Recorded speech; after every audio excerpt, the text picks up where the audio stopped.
Hello everyone. Okay, one day one பேராஜம்பிளில் இப்போ பார்க்க போகிற பேராஜம்பிளும் ஒரு மெயின்ஸ் பேராஜம்பிள் தான். ஓகேங்களா? ஸோ இங்கே பார்த்தீங்கன்னா ஒரு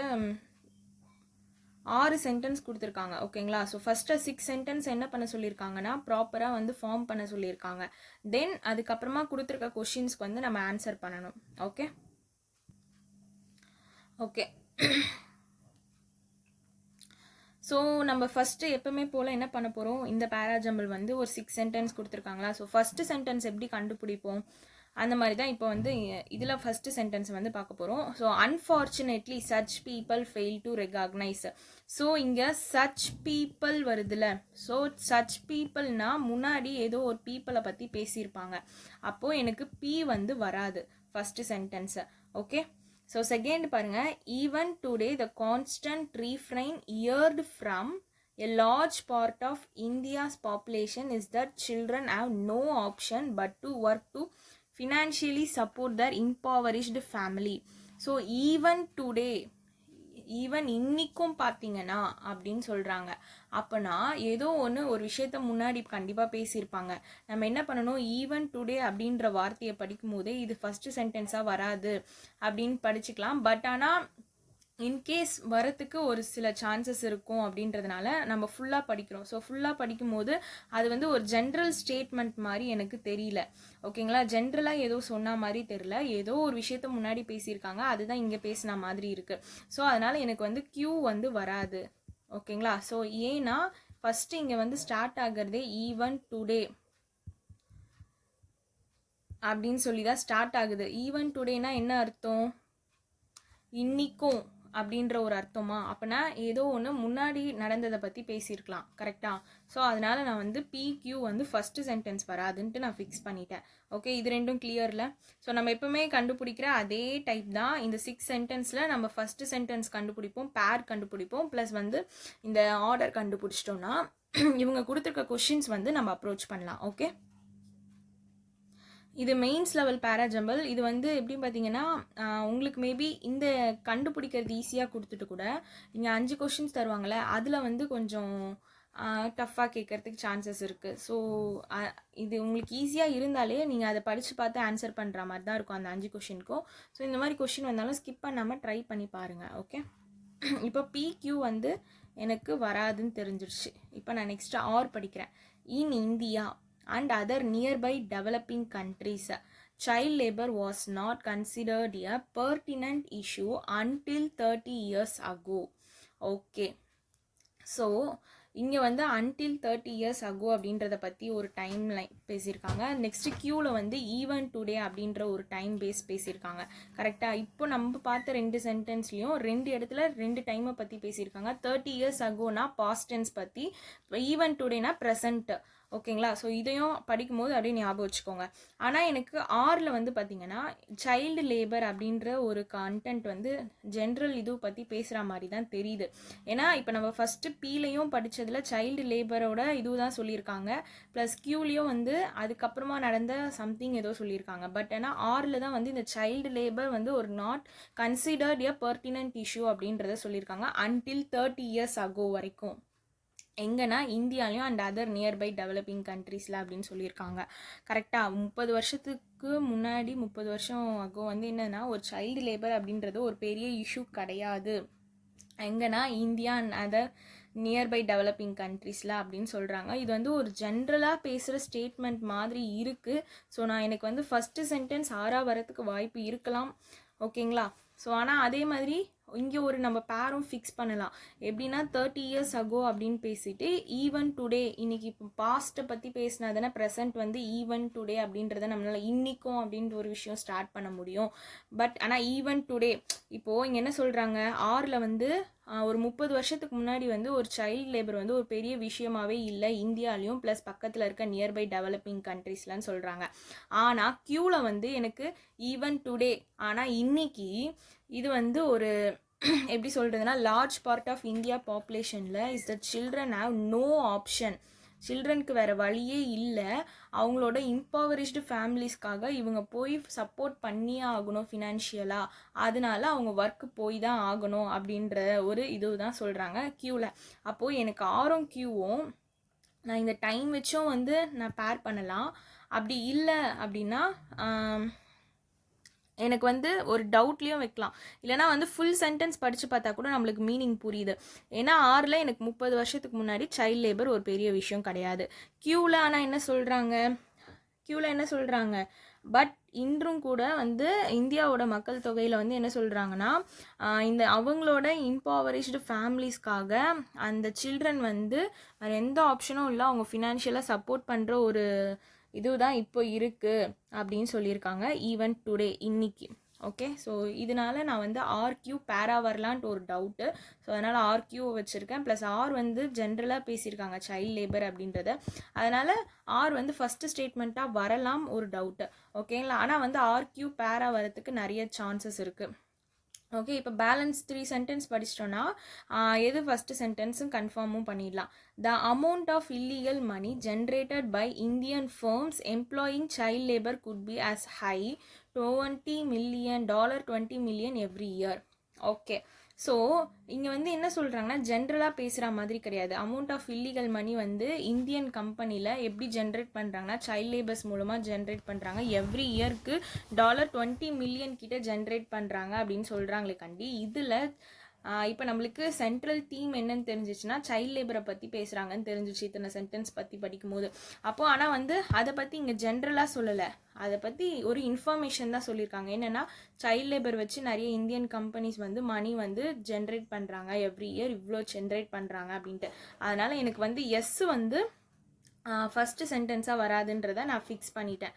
புரியுதா? இதுக்கு வந்து சென்டென்ஸ் புரிஞ்சிடுச்சுன்னா நீங்கள் ஈஸியாக ஃபிக்ஸ் பண்ணிடலாம் எஸ் ஏன் ஃபஸ்ட்டு சென்டென்ஸாக வராதுன்ட்டு. ஓகே, நெக்ஸ்ட் பாருங்க. The income earned by child labourers, the income earned by child laborers thus represent a huge leakage from the nation oda economy. thus represent அப்படின்னு கொடுத்துருக்காங்க. ஸோ இந்த income earned by child labour வந்து thus represent a huge leakage from the நேஷனோட economy. Also எதை impact பண்ணுதுன்னா, அடல்ட்டோட employment income ஜென்ரேஷனை வந்து impact பண்ணுது அப்படின்னு சொல்லியிருக்காங்க. ஓகேங்களா? பட் இங்கே பாருங்கள், நம்ம இப்போ இப்போ எனக்கு வந்து டி வந்து ஃபஸ்ட்டு சென்டென்ஸாக வராதுன்னு தெரிஞ்சிச்சு. ஏன்னா இங்கேயும் வந்து என்ன சொல்லியிருக்காங்கன்னா, சைல்ட் லேபர்ஸ்னால இன்கம், அதான் income earned by child labours, அது என்ன ரெப்ரசன்ட் பண்ணுது அப்படின்றத பற்றி தான் பேசியிருக்காங்க. பட் எஸ்ன்ற சென்டென்ஸில் இந்தியன் கம்பெனியில் சைல்ட் லேபர் வந்து எவ்வளோ மணி ஜென்ரேட் பண்ணுறாங்கன்னு பேசியிருக்காங்க. அதோட தொடர்ச்சி மாதிரி தான் இந்த டி அப்படின்றது இருக்குது. அப்போ எனக்கு டீமே வந்து ஃபஸ்ட்டு சென்டென்ஸ் வராது. ஓகேங்களா?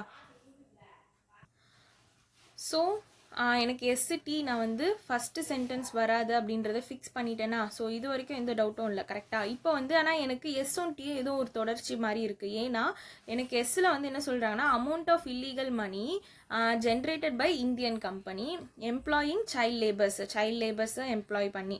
ஓகேங்களா? அது வந்து இது வந்து அதிகமாக ஆக்சுவலி எவ்ரி இயர் வந்து $20 million கிட்ட ஜென்ரேட் பண்ணுறாங்க அப்படின்ட்டு எஸ்ஸில் பேசியிருக்காங்க.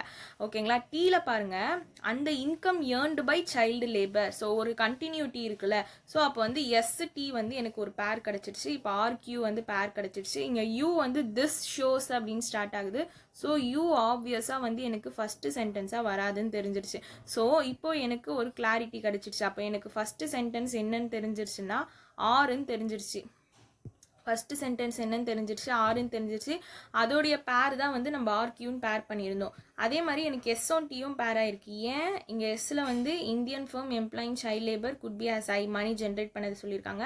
டீயில் இந்த income earned by child labourer, அது என்ன ரெப்ரசென்ட் பண்ணுதுன்னா, ஹியூஜ் லீக்கேஜ் நேஷனோட எக்கனாமிலேருந்து. இது வந்து அடல்ட் எம்ப்ளாய்மெண்ட் அண்ட் இன்கம் ஜென்ரேஷனையும் வந்து இம்பேக்ட் பண்ணுது அப்படின்னு சொல்லியிருக்காங்க. கரெக்டாக? Also impacting. அப்போது இங்கே வந்து illegal money generated by Indian firm child labours. So இது மீனிங் புரிஞ்சுன்னா அழகாக நம்ம எஸ்என்டி ஃபார்ம் பண்ணலாம் பேரா. அப்படி மீனிங்கே புரியலனாலும் ஜஸ்ட் அந்த சென்டென்ஸை நீங்கள் 2 வாட்டி படித்தா கூட உங்களுக்கு ஒரு ஐடியா வந்துடும். எப்படின்னா, illegal money generated by Indian company employing child labour. அடுத்த சென்டென்ஸ்லேயே the income earned by child labour.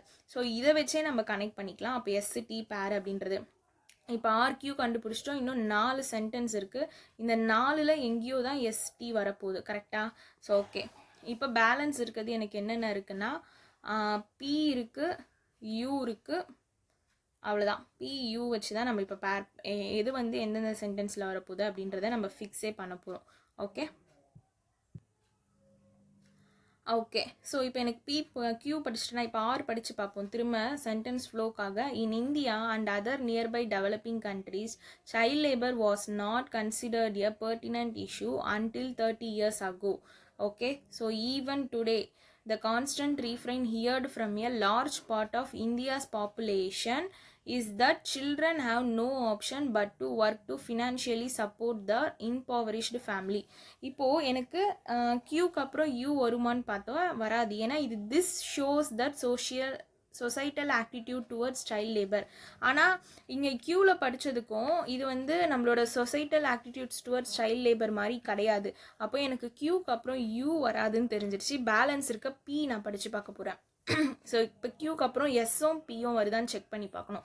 So இப்போ எஸ்ஸு பார்த்தோன்னா இம்பவரிஸ்டு ஃபேமிலிஸ்க்காக அவங்க சப்போர்ட் பண்ணியே ஆகணுன்ற ஒரு சுச்சுவேஷன். உடனே வந்து amount of illegal generated. Okay. So எஸ்ஸும் வந்து வரா மாதிரி இருக்குது. நான் பேலன்ஸ் இருக்க பியும் படித்து பார்த்துடுறேன். ஓகேங்களா. Unfortunately such people fail to recognise that the effect of child labour encompasses of all of society. Okay. So such people அப்படின்னு சொல்லியிருக்காங்க. சச் பீப்புள்னா ஏதோ ஒரு பீப்புளை பற்றி முன்னாடி பேசியிருப்பாங்க. கரெக்டாக. அப்போ எனக்கு கியூவில் பாருங்கள், நம்ம இப்போ கியூக்கு அப்புறம் எஸ் வருமா பி வருமான்னு தானே பார்க்குறோம். யூ வராதுன்னு தெரிஞ்சிச்சுல. அப்போ கியூக்கு அப்புறம் என்ன சொல்கிறாங்கன்னா இந்தியாவோட பாப்புலேஷன் அப்படின்னு சொல்கிறாங்களே. ஸோ இவங்கள தான் வந்து such people fail to recognise அப்படின்னு சொல்லலாமா? கரெக்டாக. ஸோ பாப்புலேஷன்னா பீப்புளை தானே ரெஃபர் பண்ணுது.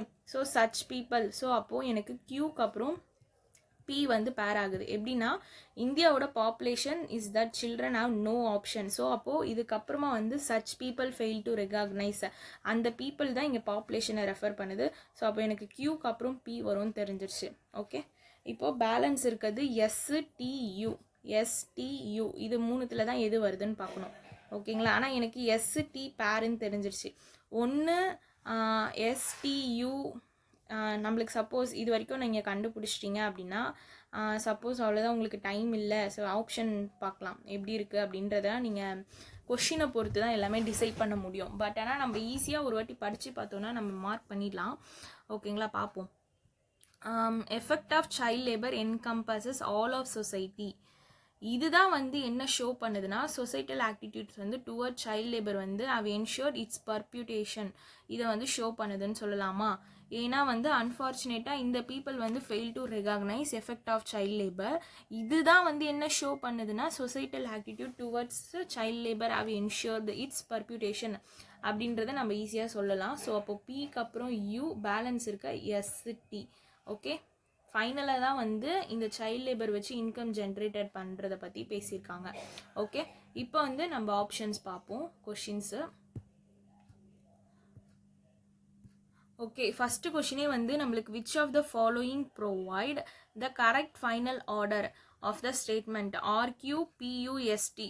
ஓகே. இப்போது சப்போஸ் நீங்கள் வந்து எக்ஸாமில் இந்த மாதிரி ஒரு கொஷின் இருந்து நீங்கள் ஆர்கியூ கண்டுபிடிச்சிட்டிங்க எஸ்டி கண்டுபிடிச்சிட்டிங்கன்னா இதை வச்சு ஆப்ஷன் நீங்கள் கொஷின் பார்த்தீங்கன்னா உங்களுக்கு ஆப்ஷன் ஈஸியாக மார்க் ஆகிடும். அப்புறமா நீங்கள் வந்து ஈஸியாக இதில் 1 மார்க் வந்து கெயின் பண்ணிடலாம். ஓகேங்களா. பட் ஆனால் இப்போ நம்ம ப்ராக்டிஸ் தானே பண்ணுறோம். அதனால தான் இதை காமிக்காமையே நான் வந்து உங்களுக்கு 6 சென்டென்ஸ் எப்படி மேக் பண்ணுறது அப்படின்றத சொன்னேன். ஓகே. ஸோ அப்போ எனக்கு வந்து provide correct final order of the statement வந்து ஆர்கியூ பியூஎஸ்டி. இதில் எதுனா ஒரு 2 ஃபஸ்ட்டு சென்டென்ஸ் கண்டுபிடிச்சிருந்தாலே வந்து இதில் பிசி தான் ஃபஸ்ட்டு சென்டென்ஸில் ஸ்டார்ட் ஆகுது. அதை வச்சு கூட நம்ம வந்து படித்து பார்த்துருந்துருக்கலாம். ஓகே. இன் எக்ஸாமில் செகண்ட் கொஷின் பாருங்கள். Which of the following is the central idea of the passage. Okay. இப்போ நம்ம சென்ட்ரல் ஐடியா நம்ம படிக்கும் போது ஒரு ஐடியா வந்துச்சு. எதை பற்றி ஃபுல்லாக பேசியிருந்தாங்க? சைல்ட் லேபரை பற்றி தான் பேசியிருந்தாங்க. அப்போ நான் ஃபர்ஸ்ட் ஆப்ஷன் பார்க்குறேன். Severity of child labour in India and how it's perpetuated. So இது எப்படி வந்து இதுவாகிருக்கு சைல்ட் லேபரோட சிவியாரிட்டி இன் இந்தியாவில் அதை பற்றி தானே ஆப்வியஸாக பேசியிருக்காங்க. ஸோ எனக்கு ஏ தான் ஆன்சர். ஸோ பியில் வந்து ஏன் வராதுன்னா why the problem of child labour cannot be resolve in India. அதை பற்றி சைல்ட் லேபரோட ப்ராப்ளம் வந்து ஏன் இன்னும் ரிசால்வ் ஆகலை அப்படின்றத பற்றி எங்கேயுமே பேசலை. ஸோ அப்போ எனக்கு பி வராது. சி வந்து effort taken to address the problem of child labour in India. So child லேபரோட ப்ராப்ளம் அட்ரஸ் பண்ணுற மாதிரி எந்த எஃபர்ட்டுமே வந்து இந்த 6 சென்டென்ஸில் நம்ம படிக்கல. ஸோ அப்போ அதுவுமே வராது. Social evil prevalent in Indian society. Okay, social evils in prevalent in Indian society. So அதை பற்றியுமே நம்மளுக்கு வந்து இந்தியன் சொசைட்டி அந்த மாதிரிலாம் எதுவுமே இங்கே வந்து பேசவே இல்லை. ஸோ நம்ம உங்களுக்கு மீனிங்கே புரியலனாலும் social evil prevalent in Indian சொசைட்டினா உங்களுக்கே அந்த சென்டென்ஸ் தெரியும். இது சைல்ட் லேபர் ரிலேட்டடாக இந்த சென்டென்ஸ் இல்லவே இல்லை. ஸோ வந்து நம்ம வந்து டி வந்து வராது அப்படின்றத சொல்லலாம். E வந்து how certain NGOs are targeting child labor in Indian society. So Indian சொசைட்டியில் என்ஜிஓஸ்லாம் வந்து சைல்ட் லேபரை டார்கெட் பண்ணுற மாதிரி அந்த 6 சென்டென்ஸில் கொடுக்கல. ஆனால் வந்து சைல்ட் லேபரோட சிவியாரிட்டி தான் பற்றி பேசியிருப்பாங்க. எப்படின்னா until 30 years ago எப்படி சைல்ட் லேபர் வந்து ஒரு பெரிய இஷ்யூவாக இல்லையோ, பட் ஆனால் இப்போ வந்து இன்னைக்கு அவங்களோட இம்பவரிஷ்டு ஃபேமிலிக்காக அவங்க போய் ஒர்க் பண்ணுற ஒரு சுச்சுவேஷன் தான் இருக்குது. ஸோ இன்னும் சைல்ட் லேபரோட சிவியாரிட்டியை பற்றி தான் பேசியிருக்காங்க. ஸோ அப்போ வந்து எனக்கு ஏ தான் இதுக்கான answer. Central idea of the passage தான் கேட்டிருக்காங்க. Okay, so which of the following statement can fit in the P and U. So எனக்கு பியில் பார்த்தீங்கன்னா பிக்கும் யூக்கும் இடையில எந்த சென்டென்ஸ் வரும் அப்படின்னு கேட்டிருக்காங்க. கரெக்டாக? ஸோ நம்ம பியில் என்ன பார்த்தோம்? Unfortunately such people fail to recognise that the effect of child labour encompass all society. Such பீப்புள்னா என்னது? இந்த பாப்புலேஷன்ஸை தான் ரெஃபர் பண்ணுறாங்களே. இவங்க வந்து சைல்ட் லேபரோட எஃபெக்டை வந்து ரெகக்னைஸ் பண்ணாமல் ஃபெயில் ஆகிட்டாங்க அப்படின்றத வந்து சொல்கிற மாதிரி தானே இருக்குது. அதுக்கப்புறமா எனக்கு யூவில் வந்துச்சு. யூவில் என்ன வந்துச்சு? இந்த இப்போ நம்மளோட this shows the societal attitude towards child labour. So குழந்தை தொழிலாளர் அவங்க இருக்காங்கல்ல, அவங்களுக்கு மீதான இந்த சமூக மனப்பான்மை வந்து அதோடைய ஒரு எப்படி சொல்கிறதுனா ஒரு நிலையை வந்து என்ஷூர் பண்ணியிருக்குன்னு சொல்லலாம். ஸோ அதுதான் வந்து இங்கே யூவில் பற்றி பேசியிருக்காங்க. இப்போ இதுக்கு இன்பிட்வீனில் என்ன வரும் அப்படின்றது தான் நம்ம ஃபிக்ஸ் பண்ணணும். பட் ஆனால் வந்து நீங்கள் 5 சென்டென்ஸ் படித்து பாருங்கள். படித்து பார்த்து மார்க் பண்ண முடியலன்னா அப்போ எக்ஸாமில் ஸ்கிப் பண்ணிவிடுங்க. ரொம்ப டைம் வேஸ்ட் பண்ணக்கூடாது இதுக்கு. While every one cannot dedicate their lives to ending child labor. ஆனால் எனக்கு பிக்கும் யூக்கும் இடையில இந்த சென்டென்ஸ் வராதுன்றதை நான் அழகாக சொல்லிடலாம். ஏன்னா எனக்கு பியில் வந்து எஃபெக்ட் ஆஃப் சைல்ட் லேபர் வந்து ரெகக்னைஸ் பண்ண ஃபெயில் ஆகிட்டாங்க அப்படின்றத சொல்கிறாங்க. இது என்ன ஷோ பண்ணுதுன்னு தான் யூவில் சொல்கிறாங்க. ஆனால் every one cannot dedicate their lives to ending child labor, at least very could boycott these places good at employ child labor. அந்த மாதிரிலாம் வந்து நம்மளுக்கு அதை இத்தனை 5 சென்டென்ஸ் கரெக்டாக படித்தவங்களுக்கு இது வந்து கண்டிப்பாக வராதுன்றதை நம்மளால் ஃபிக்ஸ் பண்ணிடலாம். ஏன்னா வந்து இதை பற்றி இதுக்கும் அந்த பிக்கும் யூக்கும் இடையில வர சென்டென்ஸ்க்கு சம்மந்தமே கிடையாது. ஓகேங்களா? ஸோ இப்போ பி படிக்கிறோம். In the past decade, 2 formal policy changes have further provided an impetus to India's battle against child labor. Okay. Okay, so B பார்த்தீங்கன்னா 2 formal policies changes have further provided அப்படின்னு சொல்லியிருக்காங்க. இந்தியாவோட பேட்டல் அகைன்ஸ்ட் சைல்ட் லேபர் நம்மளுக்கு ஆப்வியஸாக தெரியும். Before சென்டென்ஸில் எதுலேயுமே வந்து இந்தியாவோட பேட்டல் வந்து அகைன்ஸ்ட் சைல்ட் லேபருக்கு எதிர்க்க அவங்க எந்த ஒரு பேட்டலும் வந்து பண்ணலை. ஜஸ்ட்டு சைல்ட் லேபர் வந்து எதனால் இன்க்ரீஸ் ஆகுது அப்படின்றத மாதிரி தான் சொல்லிட்டு வந்திருக்காங்க. அது இன்க்ரீஸ் ஆகி அதோட அமௌண்ட் எவ்வளோ ஜென்ரேட் ஆகுது அப்படின்றத பற்றி தான் பேசியிருக்காங்க. அதுவும் 2 ஃபார்மல் பாலிசி சேஞ்சஸ் அந்த மாதிரிலாம் வந்து எங்கேயுமே பேசலை பாஸ்ட் டிகேட்னா அந்த 30 years agoல. ஸோ அப்போ எனக்கு வந்து பியுமே வராது. இந்த சென்டென்ஸ்க்கு அது கான்ட்ராஸ்டாக இருக்குது, அதனால் பியுமே வராது. சி பார்த்தீங்கன்னா child labour and better education cannot be seen in isolation. There needs to be better coordination among the child labor. Okay, so இது பார்த்தீங்கன்னா என்ன சொல்கிறாங்க? சைல்ட் லேபர் அண்ட் அதோட பெட்டர் எஜுகேஷன் வந்து cannot be seen in isolation. There need to be better coordination among the labor, child welfare and education minister to attack this problem. Okay, so நம்ம இந்த 6 sentence படிக்கும்போது இவங்க child லேபரை address பண்ணுற மாதிரி எந்த ஒரு விஷயமும் வந்து பேசவே கிடையாது. கரெக்டாக? அப்போ வந்து எப்படி வந்து பிக்கும் யூக்கும் இடையில இந்த சைல்ட் லேபரை அட்ரஸ் பண்ணுற மாதிரி எஜுகேஷன் மினிஸ்டர்ஸ் வந்து பேசுகிற இது வந்து வரும்? கண்டிப்பாக வராது. ஓகேங்களா? ஸோ டி வந்து பாருங்கள், child labour also strong link to child trafficking. So இங்கே சைல்ட் டிராஃபிக்கிங் பற்றிலாம் பேசவே இல்லை. ஆப்வியஸாக இதுக்கப்புறமா வந்து யூ வந்து this shows the social attitude towards child labour அப்படின்ற மாதிரிலாம் வராது. ஓகேங்களா? அப்போது ஏன்னா எனக்கு சைல்ட் டிராஃபிக்கும் கூட எந்த லிங்க்கும் இருக்கா மாதிரிலாம் வந்து இதில் எதுவுமே பேசின மாதிரி தெரியல. ஸோ டியுமே வராது. ஓகே, E பாருங்க, the affected children have been conditioned into believing their work is a perfectly normal obligation to their families and employers. ஓகேங்க, ஃபேமிலிஸ் பற்றி பேசுகிறாங்க. ஸோ நம்மளுக்கு க்யூவில் இம்பவரிஷ்டு ஃபேமிலிக்காக தான் அவங்க வந்து ஒரு ஒர்க் போகிற ஒரு சுச்சுவேஷனுக்கு தள்ளப்படுறாங்க. அதுதான் பீல வந்து அவங்க வந்து such people fail to recognise the effect of child labour நம்மளோட சொசைட்டியில் அப்படின்றத பற்றி பேசியிருக்காங்க. அப்போது நம்ம ஆப்வியஸாக வந்து இந்த வந்து வரும் எப்படின்னா, அவுட் சில்ட்ரன்ஸ் வந்து அவங்க ஒர்க் வந்து ஒரு நார்மல் அப்ளிகேஷனாக வந்து பிலீவ் பண்ண ஆரம்பிச்சிடுறாங்க. இது வந்து ஒரு பார்ட் ஆஃப் சோஷியல் ஆக்டிடியூட், சமூக மனப்பான்மையில் இது ஒரு ஆக்ட். அந்த சமூக மனப்பான்மையை பற்றி தான், இந்த சோஷியல் ஆக்டிடியூட் பற்றி தான் நம்மளுக்கு வந்து ஈவுலேயும் பேசியிருக்காங்க. ஸோ ஆப்வியஸாக வந்து வரத்துக்கு சான்சஸ் இருக்குது. ஏன்னா வந்து அஃபெக்டட் சில்ட்ரன் வந்து என்ன ஆகிடுறாங்கன்னா, அவங்களோட ஒர்க் வந்து ஒரு பர்ஃபெக்ட்லி நார்மல் அப்ளிகேஷன் அப்படின்றத வந்து பிலீவ் பண்ணிடுறாங்க அவங்களோட ஃபேமிலிஸ்க்காகவும். ஓகேவா? ஸோ எனக்கு இந்த வந்து வரா மாதிரி இருக்குது. ஸோ அதனால் ஃபிக்ஸ் பண்ணுறோம். ஓகே, இப்படி தான் இருக்கும் maximum mains question. Okay, then வந்து பர்பெட்யூஷனோட க்ளோசஸ்ட் மீனிங் கேட்டிருக்காங்க. ஸோ இது வந்து act of continuing or sustaining something, ஒரு விஷயம் வந்து கண்டினியூ ஆகிட்டுருக்கு. ஏன்னா இங்கே சைல்ட் லேபர் வந்து பாஸ்ட் டிகேட்லேருந்து இப்போ வரைக்கும் கண்டினியூ ஆகிட்டுருக்கு அப்படின்றத பற்றி தானே சொல்கிறாங்க. ஸோ அந்த பர்பெட்யூஷனோட meaning continuing or sustaining something அப்படின்னு சொல்லலாம். ஓகே, ஸோ இன்செப்ஷன்னா ஒரு விஷயத்தை எஸ்டாப்ளிஷ் பண்ணுறது, ஒரிஜினேஷன்னா த பர்த் ஆஃப் சம்திங், இன்ஃபில்ட்ரேஷன்னா the act of gaining access to a place without permission. So infiltration அப்படின்றது ஒருத்தவங்களோட பிளேஸை பர்மிஷன் இல்லாமல் போயிட்டு நம்ம விசிட் பண்ணுறோம்ல, the act of gaining access to a place without permission, இதுதான் வந்து இன்ஃபில்ட்ரேஷன் சொல்கிறோம். ஸோ ரிவர்ஸ்னால் நம்மளுக்கு தெரியும் ஆப்போசிட் டைரக்ஷனுக்கு சேஞ்ச் ஆகிறது. ஓகே, ஸோ இதுதான் வந்து பர்பெட்யூஷனோட க்ளோசஸ்ட் மீனிங். என்னது, ஒரு விஷயம் வந்து கண்டினியூ ஆகிட்டு இருக்கு, சஸ்டெயின் ஆகிட்டு இருக்கு அப்படின்னு சொல்லலாம். Okay, so which of the following does not belong to the main theme of the paragraph? Okay, so நம்மளுக்கு மெயின் தீமே நம்மளுக்கு என்னன்னு தெரிஞ்சிச்சுன்னா சைல்ட் லேபர் தெரிஞ்சிச்சு. ஸோ ஏல பாருங்கள், child labour cannot be dealt with in isolation as it intrinsically is linked to socio-economic factors. Correct, socio economic factors relate பண்ணி தான் இந்த சென்டென்ஸில் வந்து நம்மளுக்கு பேசியிருக்காங்க. கரெக்டாக? ஸோ அப்போ வந்து எனக்கு இது வந்து ஒரு சைல்ட் லேபர் அப்படின்ற ஒரு மெயின் தீம் பற்றி தான் பேசுகிறாங்க. ஸோ அதனால் வரும். தென் பி பாருங்கள், elimination of child labour. Elimination of child labor from the production process altogether require a two-pronged approach to curb it at both the demand side and supply sides. இங்கே என்ன கேட்டிருக்காங்கன்னா, நம்மளோட main theme of the paragraph என்னது, child labour. அதை பற்றி பேசியிருக்காங்களா, அதை பற்றி எது பேசலையோ அதுதான் ஆன்சர். ஓகே, ஸோ பட் ஆனால் எனக்கு இங்கே பிலையும் வந்து எலிமினேஷன் ஆஃப் சைல்ட் லேபர் பற்றி பேசியிருக்காங்க. ஸோ ஓகே, தென் சி பாருங்கள், the contribution of girls to the household economy.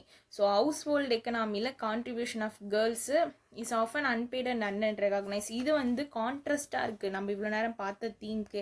உங்களுக்கு பியும் டவுட்டாக இருக்கலாம் கண்டிப்பாக, இது வருமா வராதான்ட்டு. ஆனால் நீங்கள் சி படிக்கும்போது கன்ஃபார்மே பண்ணிடலாம். ஏன்னா வந்து சியில் contribution of girls to the household economy பற்றி பேசியிருக்காங்க.